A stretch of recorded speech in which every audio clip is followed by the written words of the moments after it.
नमस्कार, बखबर में आपका स्वागत है। मैं हूं राघवेंद्र सिंह। आज हम बात करेंगे मध्य प्रदेश के मोहन यादव के मोहनी बजट पर। दरअसल इस बजट को लेकर बहुत सारी बातें हो रही है, लेकिन इसमें कोई शक नहीं कि बजट जो पेश किया गया उसमें आज के बजट की जहां तक बात करें तो सदन में जब बजट भाषण शुरू हुआ वित्त मंत्री जगदीश देवड़ा के द्वारा, तो ऐसा लगता है कि मध्य प्रदेश विधानसभा के इतिहास में बजट भाषण पर शायद इतनी ज़्यादा तालियां बजी जो पहले कभी नहीं बजी होंगी। संभवतः सर्वाधिक ताली पाने वाला ये बजट है। 4 लाख करोड़ के इस बजट में सबका ख्याल रखा गया है। इसमें किसान का भी है, बहनों का भी है, युवाओं का भी है, और ख़ास तौर से सेहत की बात करें तो आयुर्वेदिक मेडिकल कॉलेज की बात भी इसमें हुई है। तो इसी पर हम विस्तार से बात करेंगे कि इस बजट में सबका ख्याल रखा गया है। अन्नदाता की बात हो रही है, नारी की बात हो रही है, और इसके साथ साथ ST/SC पर भी जो बजट है वो काफ़ी तादाद में बढ़ गया है। और ख़ासतौर से महिलाओं की बात करें तो पूरा बजट का फोकस एक तरह से महिलाओं पर था। हम कह सकते हैं कि बीजेपी ने इस आधी आबादी पर फोकस करना शुरू किया है 2023 के विधानसभा चुनाव से, जब बीजेपी को बहुमत मिलने में थोड़ा सा संदेह था। लेकिन लाडली बहनों के लिए जब योजना शुरू की गई 1250 रुपये महीने की, उसके बाद जिस ढंग से वोट मिले और जितनी सीटें भाजपा को मिली वो अकल्पनीय थी। 163 सीटें चौथी बार के चुनाव में मुश्किल होता है, और बीजेपी ने वो करिश्मा लाडली बहनों की दम पर करके दिखाया था। तो हमें लगता है कि इस बात का संज्ञान लेकर डॉक्टर मोहन यादव की सरकार में देवड़ा जी के इस बजट में महिलाओं का विशेष ध्यान रखा गया है। आज इसी पर विस्तार से बात चर्चा के लिए हमारे साथ रहेंगे स्टूडियो में हमारे 3 विशेष मेहमान।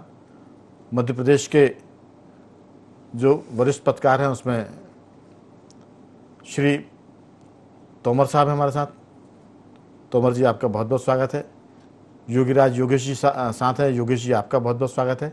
और सामाजिक सरोकार से सामाजिक विश्लेषक, राजनीतिक विश्लेषक डॉक्टर भूपेंद्र सुल्लेर जी, आपका भी बहुत बहुत स्वागत है। चर्चा की शुरुआत तोमर जी आपके साथ करना चाहते कि ये जो सारा मामला है, बजट तो अपनी जगह, हर साल बजट आता है, सत्ता पक्ष उसकी सराहना करता है, विपक्ष उसको कहता है कि ये तो झूठ का पुलिंदा है। ये एक तरह का मोनोटोन हम कह सकते हैं कि आप बजट किसी का भी हो, आंख बंद करके कर दीजिए, कह दीजिए कि विपक्ष आलोचना करेगा और सरकार के लोग उसकी प्रशंसा करेंगे। लेकिन जयंत जी, आपको ये बजट कैसा लगा, इस पर आपकी राय, और उसके बाद फिर मैं आऊँगा बाकी साथियों के पास। जी राघवेंद्र जी, कोई भी बजट है उस पर विपक्ष जो है आलोचना करता है, और आपने बताया कि सर्वाधिक तालियां इस बजट के लिए बजी हैं, तो निश्चित रूप से उम्मीद करनी चाहिए, बजाय इसके कि हम उसको नकारात्मक दृष्टि से देखें। ये जो कहा गया कि 11 आयुर्वेदिक कॉलेज खुलेंगे, उससे 2 गुने ITI खुलेंगे, हर विधानसभा क्षेत्र में स्टेडियम होंगे, लेकिन 22 का प्रावधान है मेरे ख्याल से, 22 का। जी, और हर लगभग हर विधानसभा क्षेत्र में स्टेडियम होंगे, और दूध पर 5 रुपये बोनस दिया जाएगा। तो इस तरह से हम देखें तो हर वर्ग को लुभाने की कोशिश की है, लेकिन इसका क्रियान्वयन किस तरह से होता है ये सबसे महत्वपूर्ण बात है। जी, क्रियान्वयन का तो सबसे खास बात है, लेकिन पहले अगर प्लानिंग ठीक हो जाए तो फिर पूरी स्थिति रहती है कि जो टीम ग्राउंड जीरो पर काम कर रही है वो इसको इम्प्लीमेंट किस तरह से करती है।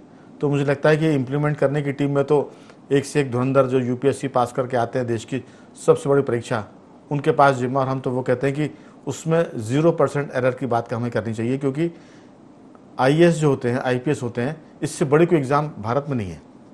और अगर क्रियान्वयन करने की टीम का नेतृत्व UPSC के लोग कर रहे हैं, कलेक्टर कर रहे हैं, SDM कर रहे हैं, या हम PS की बात करें, प्रिंसिपल सेक्रेटरी की, चीफ सेक्रेटरी की, तो संदेह कम होना चाहिए। लेकिन जयंत जी, सबसे बड़ी मैंने दुखती रह यही है कि सरकारें प्लानिंग अच्छा करती हैं, लेकिन इम्प्लीमेंट करने वाली जो टीम है उसके जो मन है, उसकी जो मंशा है, जो उसकी नीयत है, उस पर सवाल है। कई बार लोग ये कहते हैं, मैं थोड़ा सा इस चर्चा को मैं ये पुट जोड़ रहा हूँ, रामायण जी में हमारे कहते हैं कि छिपक कथा है, तो छिपक कथा के रूप में ही जोड़ रहा हूँ कि लोग कहते हैं कि आप सड़क बनाने में कितने पैसा खा लीजिए, लेकिन मजबूत तो बनाइए। अब लोग इस बात से पर सवाल कम खड़े करते हैं कि करप्शन कितना है। हालांकि करप्शन मुद्दा बहुत बड़ा है, आज भी करप्शन के मुद्दे पर सरकारें बदल जाती है, लेकिन लोग कहते हैं कि अगर आप विकास कार्य कर रहे हैं तो चलिए आप पैसे भी खाइए, और अगर आप पैसे भी खा रहे हैं और सड़क भी घटिया बन रही है, फ्लाईओवर भी खराब बन रहे हैं, उनकी डिज़ाइन खराब है, तो फिर पूरी सरकार तो निपटती है और जिस नौकरशाही की हम आलोचना, प्रशंसा, समालोचना करते हैं, उस पर भी सवाल खड़े होते हैं कि आखिर इतनी बड़ी एग्ज़ाम देकर आप आते हैं, ये जो आप काम कर रहे हैं तो कोई भी काम कर लेगा बेईमानी का। अगर इसमें मैं एक अंतिम बात इसमें जोड़ूंगा कि सरकार अपने आईएएस अधिकारी को, कलेक्टर को, चीफ सेक्रेटरी को, पीएस को साइनिंग अथॉरिटी में अरबों रुपए ड्रॉ करने का अधिकार देती है। किसी प्राइवेट सेक्टर में अगर ये काम वो अपने जीएम को, अपने डायरेक्टर को देती है और कहीं वो काम गलत होता है तो उसकी खाल उधेड़ देती है, लेकिन सरकार में हर कोई बच के निकल जाता है। आप देखिए पिछले दिनों खबर आई थी कि 52 किलो सोना, 10 करोड़ रुपए नगद, आखिर इस सरकार के लोगों ने तो किया था। खैर, छिपकता थी, बजट से थोड़ा अलग हटके। उम्मीद करते हैं कि जो आपका सवाल है कि इसका क्रियान्वयन ठीक से होना चाहिए, तो क्रियान्वयन के लिए हमारे पास चीफ सेक्रेटरी से लेकर तहसील का पटवारी, ग्राम पंचायत का कोटवार, वो सब शामिल हैं। उनकी अगर ईमानदारी हुई तो सरकार ने जो कुछ किया, डॉक्टर मोहन यादव की सरकार ने, मैं कह सकता हूं कि ये सोने पर सुहागे की तरह हुआ, बशर्ते कि इसका क्रियान्वयन ठीक हो जाए। योगीराज जी, आपकी राय? 4 लाख का बजट है, कर्ज की भी बहुत बात हो रही है, कल इस पर मैंने चर्चा शुरू होगी तब और चीज़ें निकल कर आएंगी, लेकिन अभी तो बजट को लेकर कह सकते हैं कि ये मोहन सरकार का मोहनी बजट है, क्योंकि मैं उस समय मौजूद था। मैंने अपने करीबन 40 साल के पत्रकारिता जीवन में बजट पर इतनी तालियां कम ही बजते देखी है। हालांकि इस बीच में एक घटना ये भी हुई कि कांग्रेस ने, विपक्ष ने इसका बायकॉट भी किया, लेकिन वो फिर जैसा बहिर्गमन होता है, बहिर्गमन करके वो वापस आ गए थे, लेकिन तालियां लगातार बज रही थी। आपकी राय? देखिए राघवन जी, तालियां बजने की वजह भी हैं और जैसा अंदाज वित्त मंत्री का है, शेर शायरी सुना के उन्होंने उसकी शुरुआत की, और केवल शेर नहीं सुनाए, उन्होंने संस्कृत के श्लोक भी सुनाए जी। तो ये लोगों का ध्यान आकर्षित करते ही हैं। और पूरे बजट का सार यदि आप देखो तो 2-3 शब्द जो उन्होंने अपने भाषण में कहे कि जनता की फरमाइशें बहुत हैं हमसे, लेकिन उन्होंने उसको नकारा नहीं। उन्होंने उसको क्या कहा, फरमाइश है लेकिन हमारी भी कोशिश है। तो ये एक बड़ा पॉजिटिव रिमार्क है कि आप कितनी भी फरमाइशें करें, लेकिन हम अपनी कोशिशें जारी रखेंगे और हर संभव जनता की सेवा का जो एक संकल्प है वो उन्होंने दोहराया। और ये जो बाकी चीज़ें होती है, ये आंकड़ों की तो खैर रहता ही है, किस विभाग के लिए कितना प्रावधान किया गया है, कौन कौन से उसके हाइलाइट्स हैं, लेकिन सरकार की मंशा ठीक है, सरकार की नीयत ठीक है, प्रोग्रेसिव एक आइडिया है, मध्य प्रदेश को डेवलपमेंट की दिशा में ले जाना चाहते हैं। एक प्रमुख बात और ये है कि रामबन पथगमन की बात हुई, अब कृष्ण पथ को लेकर भी प्रावधान इस बजट में किया गया। तो और आने वाले सिंगस्त की तैयारियों का जिक्र भी इस बजट में किया गया। तो कहने का अर्थ ये है कि दिशा एक सही है मोहन सरकार की। और सबसे प्रमुख बात यह है कि ये अभी तक का सबसे बड़ा बजट रहा है। ये वित्त मंत्री जी को बड़ा सौभाग्य मिला, अभी तक का जितना भी मध्य प्रदेश में बजट पेश किए गए सबसे बड़ा बजट ये रहा। तो ये प्रमुख बात तो यही है कि अलग अलग मद के लिए सरकार ने कोशिशें की, और ये उस स्थिति में की जबकि सरकार की वित्तीय हालत भी बहुत अच्छी नहीं है जी। और तमाम तरह की फ्रीबीज की घोषणाओं के लिए सरकार को एक्स्ट्रा एफर्ट्स करने पड़ रहे हैं। बावजूद इसके उन्होंने ये बड़ा बजट पेश किया, तो एक बड़ी बात है। बार बार यही बात हो रही है कि साहब लाडली बहनों के लिए किस्तों की कोई रकम, उन्होंने राशि में कोई बढ़ोतरी नहीं की। ये कांग्रेस का आरोप शुरू से रहा, लेकिन उसके लिए सरकार एडामेंट है। उन्होंने कहा कि अभी तो हम सत्ता में हैं और आने वाले दिनों में इसमें निश्चित तौर पर बढ़ोतरी देखी जाएगी। लेकिन फिर भी ओवरऑल देखा जाए तो कुछ सारी कोशिशें हर सेक्टर को देने की सरकार ने की, और मुझे ऐसा लगता है कि इससे ज़्यादा और आप कर भी कह सकते हैं सीमित संसाधनों के बाद। अभी ग्लोबल इन्वेस्टर मीट हुई, उसका भी जिक्र सरकार ने किया और अपने इरादे जाहिर किए जी कि हम अब 3 लाख नए रोजगार देने जा रहे हैं, 33 नए औद्योगिक सेक्टर बनाएंगे। तो अच्छा है, ठीक है। मतलब इसमें मुझे लगता है खास बात यह भी है कि मोहन यादव की सरकार जो है वो दूध के उत्पादन पर बहुत जोर दे रही है। अभी उन्होंने हर जिले में, हर गांव में दूध की बात की थी कि जो दूध उत्पादक है, दूध का उत्पादन दोगुना करने का लक्ष्य रखा था। अभी भी प्रति लीटर 5 रुपये का एक तरह से उनको प्रोत्साहन राशि देने की बात हो रही है दूध की कीमतों को के अलावा किसानों को।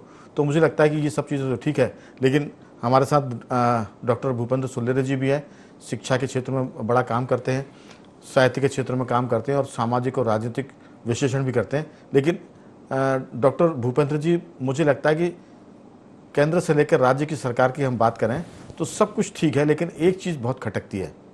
75 साल आज़ादी के हो गए हैं, उससे भी हम आगे निकल गए हैं, लेकिन एक बात लगता है कि शिक्षा के क्षेत्र में जो बजट है वो अपनी जगह है, लेकिन शोध के मामले में, रिसर्च के मामले में सरकार कोई भी बात करे, आप देखिए कि किसी भी सरकार, राज्य की सरकार में दिल्ली से लेकर भोपाल तक शोध के मामले में, रिसर्च के सेक्टर में बहुत कम पैसा दिया है। यूनिवर्सिटी की हम बात करें तो वहाँ रिसर्च के लिए कोई ज़्यादा प्रावधान नहीं है। प्राइवेट सेक्टर में जो यूनिवर्सिटीज़ आई हैं वो नहीं करते हैं। हम सब डिपेंड करते हैं कि इजराइल को रिसर्च करेगा, यूएस को रिसर्च करेगा, इंग्लैंड को रिसर्च करेगा, जर्मनी करेगा, उसका लाभ हम लेंगे। एक हम लोग बचपन में किस्सा बोलते थे आपस में कि भारत ने क्या बनाया, तो लोग कहते हैं कि जापान ने पेन बनाया, अमेरिका ने निब बनाई, इंग्लैंड ने ढक्कन बनाया, तो फिर हम बचपन में कहा करते थे कि भारत ने उस पर मेड इन इंडिया लिख दिया। तो ये हम सब कर रहे हैं। आप देखिए कि रिसर्च का जो मामला है वो बड़ा कमज़ोर है। इस पर भी आपकी टिप्पणी, क्योंकि कोई भी ऐसा विश्वविद्यालय नहीं जिसको सरकार ने कहा कि ये रिसर्च पर हम काम देना, चाहे वो कृषि विश्वविद्यालय का मामला हो कि गेहूं की जो प्रजाति आएगी जिसमें कम से कम जहर हो, जो बिना खाद पानी के भी पैदा हो जाए, जिसका उत्पादन, इस मामले में देखिए आप, इजराइल बहुत काम करता है, छोटा सा देश है, 90 लाख की आबादी का है, 32 दांतों के बीच में जुबान की तरह है, लेकिन वो हर काम में बहुत मेहनत कर रहा है। खारे पानी को मीठा पानी बनाने का काम भी उसने बहुत सस्ती कीमत पर किया है। गेहूं 1 एकड़ में कितना पैदा होगा ये भी हम वहीं से लेकर आते हैं। हमारे देश कृषि प्रधान है, यहाँ कोई भी राज्य की सरकार, खासतौर से मध्य प्रदेश कृषि प्रधान राज्य है, लेकिन कृषि के मामले में हम लगता है कि कुछ बहुत कर नहीं पाया, जो भी किया जा रहा है वो दिख नहीं पा रहा है। आपकी राय? जी, निश्चित रूप से ये जो बजट है और इसका प्रावधान है, आपने कई बातें कही अपने उसमें बात में, एक शोध की भी बात कही, एक कृषि उत्पादन के रूप में, क्योंकि हम कृषि प्रधान देश हैं और हमारी आबादी सबसे ज़्यादा विश्व की है, और उसकी तरह हमें एक उन्नत बीज भी चाहिए और उन्नत खेती भी चाहिए, साथ में जैविक खेती की ओर जाना पड़ेगा, क्योंकि हमने रासायनिक खाद्य। लेकिन इस बजट को देखें तो पिछली बजट से ये 15% ज़्यादा है, और इसमें 4,15,100 करोड़ रुपए से बजट है। इसमें 388 करोड़ रुपए इनने उच्च शिक्षा के लिए रखा है। लेकिन अगर मध्य प्रदेश के राज्य के पुनर्गठन के बाद से विभाजित जब 2000 में हुआ, उससे पूर्व के देखें तो यहाँ पे बहुत बड़े विश्वविद्यालय थे, जो जबलपुर में जवाहरलाल नेहरू विश्वविद्यालय थे, वो केंद्र के अनुसंधान के लिए ही विश्वविद्यालय आया था। उसमें बहुत सी खोजों के लिए, चाहे धान की नस्ल के लिए हो, चाहे गेहूं के लिए हो, और उसके साथ साथ जो सब्जी वगैरह थी उनके लिए भी रखा गया। तो इस बार स्पेसिफिक बजट रखा गया, इसमें 50 करोड़ रुपए उसके लिए रखा गया। दूसरी बात, शोध की बात कही तो अभी एक इंडेक्स आया था अभी 15 दिन पहले, एक अंतर्राष्ट्रीय, जिसमें एक शोध की जो पीएचडी जो कर रहे हैं जो विभिन्न विषयों में, तो उसमें भारत का भी एक नाम था, जिसमें ये था कि गिरावट हो रही है और शोध की जो प्रामाणिकता है वो नहीं हो रही है। तो ये एक गंभीर विषय है, क्योंकि इसके लिए बहुत सी चीज़ों की आवश्यकता होती है। पहले नंबर तो शोध करने वाला का चयन, और शोधार्थी जो कराने वाले हैं उनके शिक्षकों के बीच में समन्वय, और साथ में राशि और उनके संसाधन की पूर्ति करना, और नए के साथ साथ जो पुराना है और पुराने के साथ नया आना चाहिए।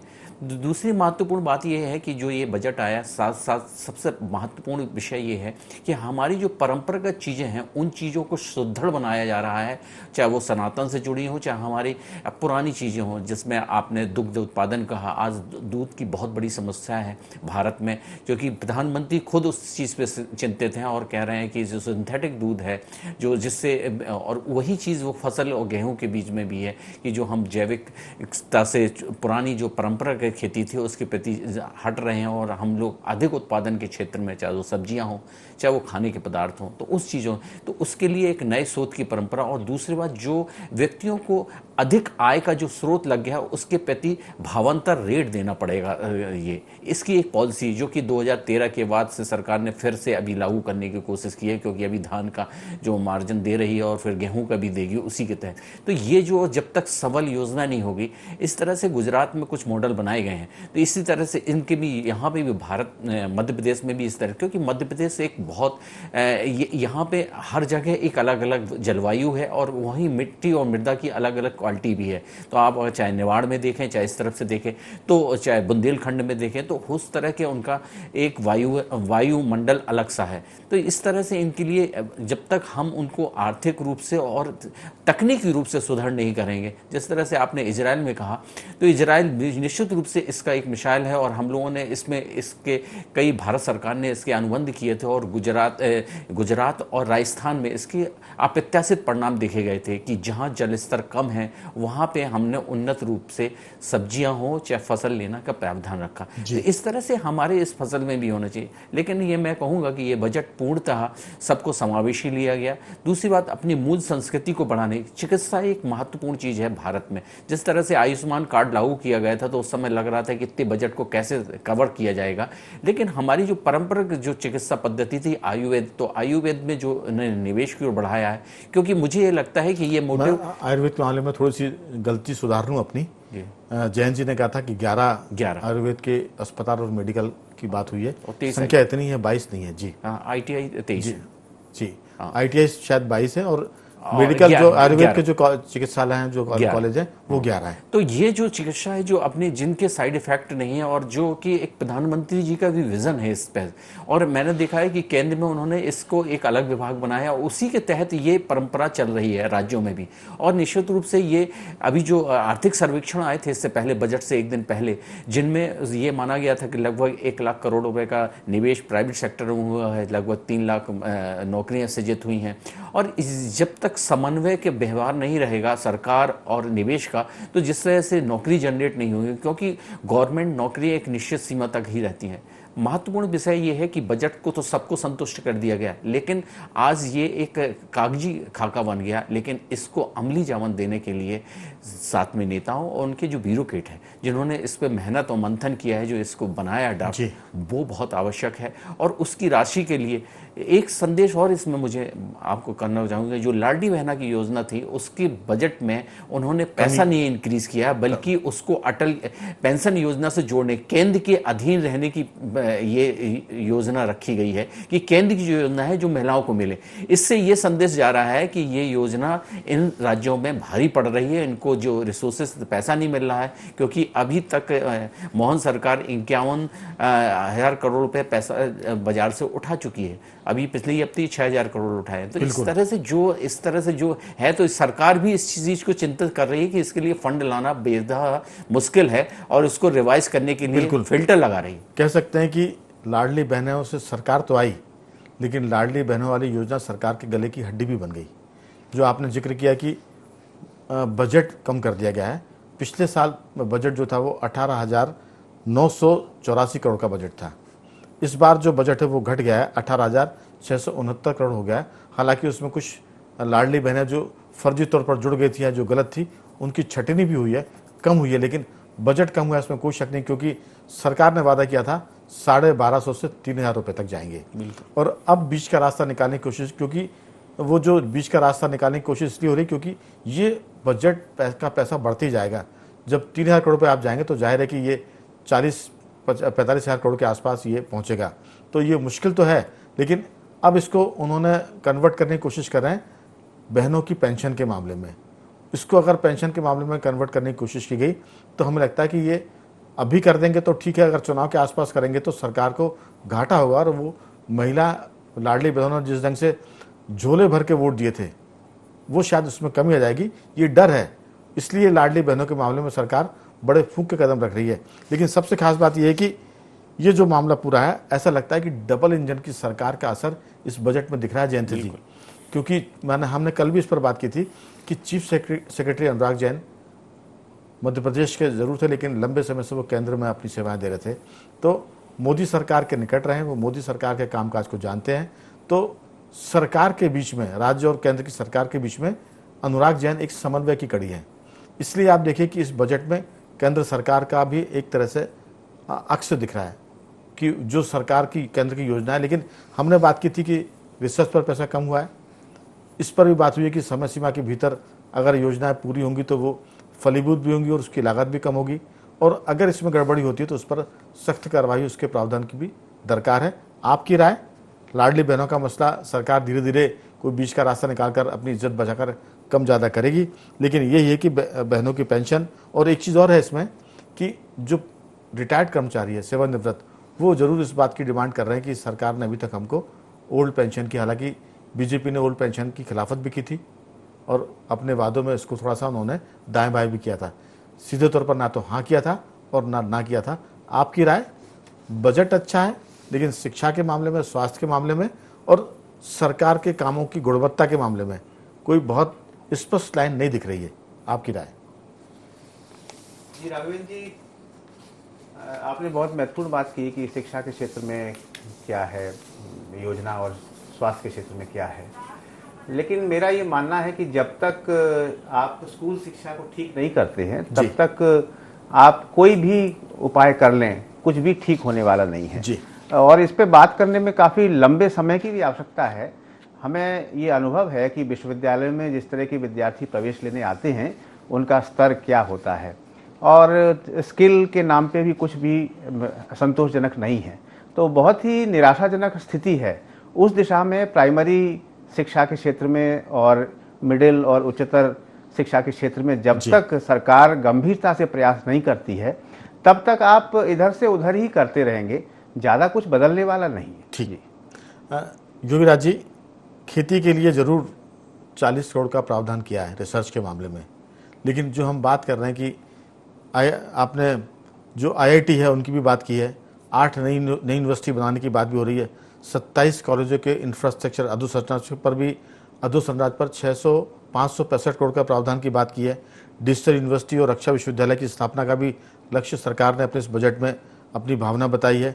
9 अंतर्राष्ट्रीय hockey turf, 5 synthetic athletic track और 56 खेल स्टेडियम, ये तो अपनी जगह ठीक है, लेकिन करप्शन के मामले में जो बात जयंत जी ने शुरू में कहा था कि अगर टीम उनकी अच्छी नहीं है क्रियान्वयन की, तो फिर 100 रुपये का काम भी 200 में होगा, और टीम अगर अच्छी है तो शायद 100 रुपये के काम से वो 4 काम नहीं भी कर सकते। जैसे कई बार अपन घरों में देखते हैं कि 100 रुपये मिलते हैं एक सामान के लिए, अच्छा चतुर व्यक्ति जब घर का सामान लेने जाता है तो वो 1-2 चीज़ें और नहीं लेकर आ जाता है। आपकी इस मामले में बहुत संक्षेप में राय? देखिए, यही बड़ी महत्वपूर्ण बात है। आप कितने 1000 करोड़ का प्रावधान किसी भी उसके लिए कर दें, लेकिन जब तक उसका ईमानदारी से पालन यदि नहीं होगा, उसकी यदि ट्रांसपेरेंसी बिल्कुल ईमानदारी के साथ नहीं होगी, तो सारे बजट और सारे प्रावधान व्यर्थ हैं। कार्य प्रणाली में वो झलकना चाहिए। यदि करप्शन को लेकर सरकार लगाम लगा ले तो ये किसी भी योजना को आप अंजाम तक फिर ये बजट बहुत बड़ा बजट है अगर करप्शन पर रोक लगती है। अब होता क्या है कि कई दिनों से ये आ रहा है कि हमने ये किया, हमने वो किया, लेकिन करप्शन के लिए भी सरकार को ऐसा लगता है कि बजट में प्रावधान करना चाहिए। जी। अब करप्शन हुआ तो हम करप्शन रोकने के लिए इतने करोड़ का प्रावधान कर रहे हैं। बिल्कुल। और उस पर इम्प्लीमेंट ईमानदारी से हो। फिर बिल्कुल। तो हम कह सकते हैं कि इस पूरे मामले में जब भाषण का समापन किया था वित्त मंत्री जी ने, तब उन्होंने कहा था कि हमारी कुछ नई आजमाइशें हैं, आंकड़े नहीं विश्वास लिखा है। तो उम्मीद करते हैं कि ये सच में आंकड़े नहीं विश्वास हो, और अगर ईमानदारी से काम हुआ, जैसी बात हमारी चर्चा में निकल कर आई है कि नौकरशाही ठीक से काम करेगी, तो इस बजट में कोई कमी नहीं है। और अगर बेईमानी होगी तो फिर आप कितना भी बजट लेकर आ जाएं, वो कमी पड़ेगा। अंतिम लाइन जोड़ूंगा, बीजेपी की सरकार जब 2003 में आई थी तो सरकार के पास पैसा नहीं था, लेकिन वित्त मंत्री उस समय बने बीजेपी की सरकार में राघव जी, उनका काम इतना बढ़िया था कि सरकार के पास धन की कोई कमी नहीं आई, करप्शन भी थोड़ा सा कम हुआ था। उम्मीद करते हैं कि बजट फलीभूत होगा, जनता की बल्ले बल्ले होगी और सरकार की भी वाहवाह होगी, ऐसी उम्मीद करते हैं। तीनों मेहमानों का मैं धन्यवाद करूंगा। योगीराज जी आपका साधुवाद, जयंत जी आपका धन्यवाद, और डॉक्टर भूपेंद्र सुलेर जी आपका बहुत साधुवाद कि आपने इस चर्चा में हिस्सा लिया। तो बखबर में सिर्फ इतना ही। बने रहिए हमारे साथ और देखते रहिए IND 24।